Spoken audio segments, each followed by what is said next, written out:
निद्रा से जागृति की ओर चैनल में आप सबका स्वागत है। गणपति जी का त्योहार चालू है। साल में एक बार आता है, लेकिन सारे गणपतिमय हो जाते हैं। गणपति जी की ऐसी ही कहानी है। जब हम देखते हैं गणपति बप्पा जी बैठे हुए हैं और उनके पास उनका वाहन मूषक है, मन में सवाल आता है कि मूषक वाहन कैसे बन गए। तो कहानी इस तरह है। भरे दरबार में, स्वर्गलोक में इंद्र जी का दरबार भरा था और उस दरबार में एक गंधर्व थे, क्रौंच नाम के। वो गंधर्व भले ही शरीर यष्टि से भला और दिखने में बहुत ही सुंदर था, लेकिन मन बहुत चंचल था। मन से स्थिर नहीं थे वो गंधर्व क्रौंच। ऐसे ही भरे दरबार में सभा चालू थी इंद्रदेव जी की, और उसी दरबार में, उस सभा में कुछ गहन विषय पर चर्चाएं हो रही थी, लेकिन इस गंधर्व क्रौंच का ध्यान ही नहीं था। वो सारी जो स्वर्ग में जो नृत्यिकाएं थी, उनके साथ हंसी ठिठोली करने में दम थे। ये देखकर इंद्रदेव जी को गुस्सा आ गया। उनके मन में ये आया कि यहाँ किसी गहन विषय पर चर्चा हो रही है और ये गंधर्व है क्रौंच की अपनी हंसी ठिठोली में मग्न है।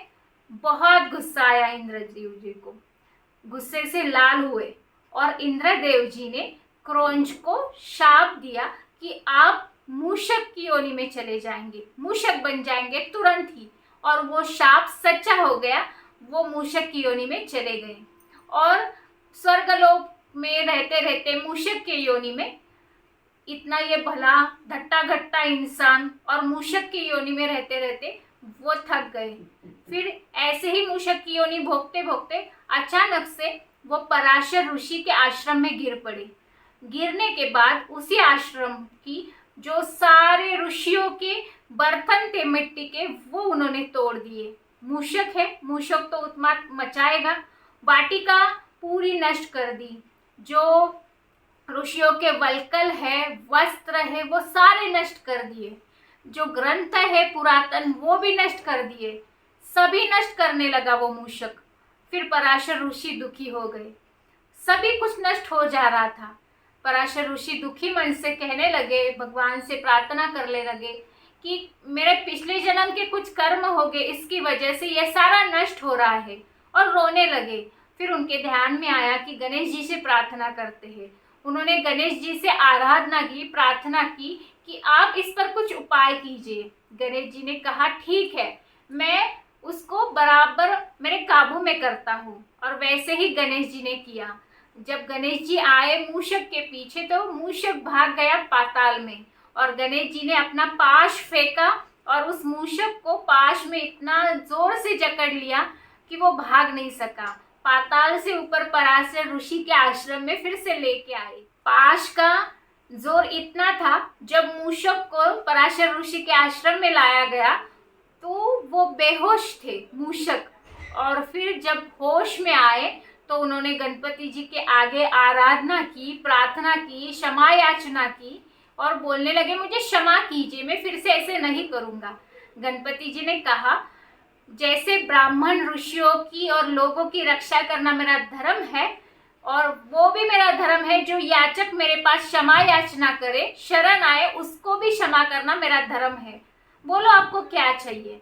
ऐसे बोलते ही फिर से उस क्रौंच गंधर्व का जो मूषक रूप में था, उसका अहंकार फिर से जाग उठा। मैं तो एक क्रौंच हूँ, गंधर्व हूँ। उन्होंने सामने से बोला गणपति जी को कि आप ही बोलो, मूषक रूप में आप ही बोलो कि आप क्या वर चाहते हो मुझसे। गणपति जी को कहने लगे। गणपति जी पहचान गए कि इसका अभिमान फिर से जाग उठा है। गणपति जी ने भी हंसते हुए, मुस्कुराते हुए उनसे कहा ठीक है, आप मेरा वाहन बन जाओ। और तुरंत ही उस मूषक ने, उस गंधर्व ने वो बात मान ली और गणपति जी का वाहन बन गए। गणपति जी जैसे बैठे, गणपति जी का भार उन्हें सहन नहीं हुआ। फिर से गणपति जी को प्रार्थना की कि आपका भार मुझे सहन नहीं हो रहा है, आप मुझ पर कृपा करना। और फिर गणपति जी ने उनको भार सहन हो ऐसी अपनी मूर्ति बना दी, ऐसा अपना वजन बना लिया। तो ये है कहानी कि गणपति जी के वाहन मूषक कैसे बने। अगर ये कहानी, ये मोटिवेशनल वीडियो आपको पसंद आए तो जरूर जरूर निद्रा से जागृति की और चैनल को सब्सक्राइब कीजिए, बेल आइकन कॉल को क्लिक कीजिए, वीडियो को जरूर जरूर लाइक कीजिए, वीडियो पूरा देखिए और कमेंट और शेयर करना मत भूलिए।